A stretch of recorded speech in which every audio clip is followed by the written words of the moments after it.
खरं पाहिलं तर शिवाजीदादा आढळराव पाटील हे गेली 15 वर्षे झाले या भागाचं नेतृत्व करता येते। समाजातल्या तळागाळापर्यंत पोचलेले एकच व्यक्तिमत्व असे, एकच खासदार असे की हे सामान्य जनतेपर्यंत पोचून त्यांच्या भावना समजून घेऊन त्या ठिकाणी प्रामाणिकपणे काम करता येते। आता विरोधक हे विरोधकाची भूमिका मांडत असताना बऱ्याच वेळा अप्रतीचा प्रचार केला जातो की विकास कामं झाली नाही, विकास कामाच्या बाबतीत सगळा डोलारा खोटा आहे। परंतु असं काही नाही आहे। 14,000 कोटीची कामं आढळराव दादांनी या ठिकाणी केलेली आहेत आणि त्याचे कागदासहित पुरावे दादा कधी पण सादर करायला तयार आहेत। परंतु विरोधक ह्या गोष्टी काही मान्य करत नाही आणि ती त्यांची भूमिका पार पाडतात। राहिला विषय नेता आणि अभिनेता, आज आपण सोशल मीडियाच्या माध्यमातून पाहतोय की नेत्यापेक्षा अभिनेत्याची गर्दी जास्त आहे। परंतु ही नुसती गर्दी कामाची नाही। दादांकडे गर्दी जरी नसली किंवा अल्पशी जरी असली, एखाद्या सभेमध्ये कदाचित होऊ शकतं असं, परंतु जी आलेली लोक आहे ही मात्र दर्दी आहेत। त्यामुळं ते मतदान करते वेळेस आढळराव दादांनाच करतील आणि चांगल्या बहुमताने या ठिकाणी विजय मिळवून देण्याचं काम जनताच ठरवणार आहे असं या ठिकाणी मला वाटतं। शिरूर लोकसभा मतदारसंघामध्ये राष्ट्रवादी काँग्रेसला स्वतःचा उमेदवार मिळाला नाही, आयात करावा लागला, तुम्ही काय सांगाल? अगदी बरोबर आहे। उमेदवाराची चाचपणी गेल्या 1 वर्षापासून चालली होती।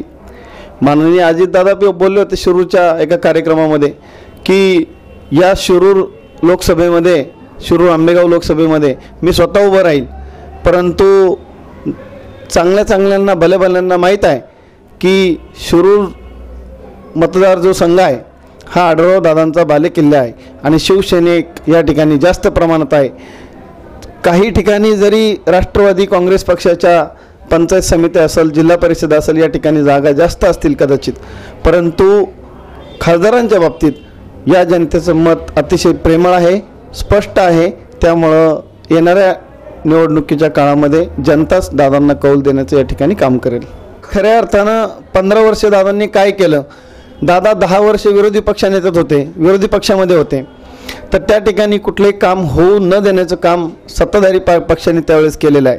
राहिला विषय ह्या 5 वर्षाचा, या 5 वर्षामध्ये दादांनी अतिशय चांगल्या भूमिका मांडून त्याला न्याय देण्याचं काम केलेलं आहे। खऱ्या अर्थानं मग तो रेल्वे महामार्ग असेल, बैलगाडा शर्यतीचा विषय असेल किंवा सामान्य जनतेचे प्रश्न असतील, कारण या विभागामध्ये असा महाराष्ट्रामध्ये एकच खासदार आहे की जो रात्रीच्या 10 वाजता नाही तर 1 वाजता लोकांचे फोन अटेंड करून त्यांचं समाधानकारक उत्तर देतो आणि प्रामाणिकपणे काम करतो। आता राहिला विषय लोकांचं असंही काही मत आहे विरोधकांचं की दादा आम्हाला दिसलेच नाही।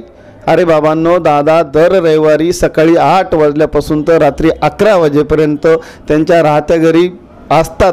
कधी डोळे उघडून पहा जाऊन, जनता दरबार भरल्यासारखा त्या ठिकाणी दरबार भरतो आणि सामान्य जनतेचे प्रश्न त्या ठिकाणी सोडवण्यासाठी दादा कटिबद्ध असतात। खऱ्या अर्थानं अभिनेत्याचा आधार घ्यावा लागला, कारण आता जनता तर राहिली नाही, परंतु एक कोणीतरी सेलिब्रिटी उभा करून त्याच्यासाठी गर्दी जमवणं किंवा माणसं जमवणं हे करावंच लागलं पर्यायाने।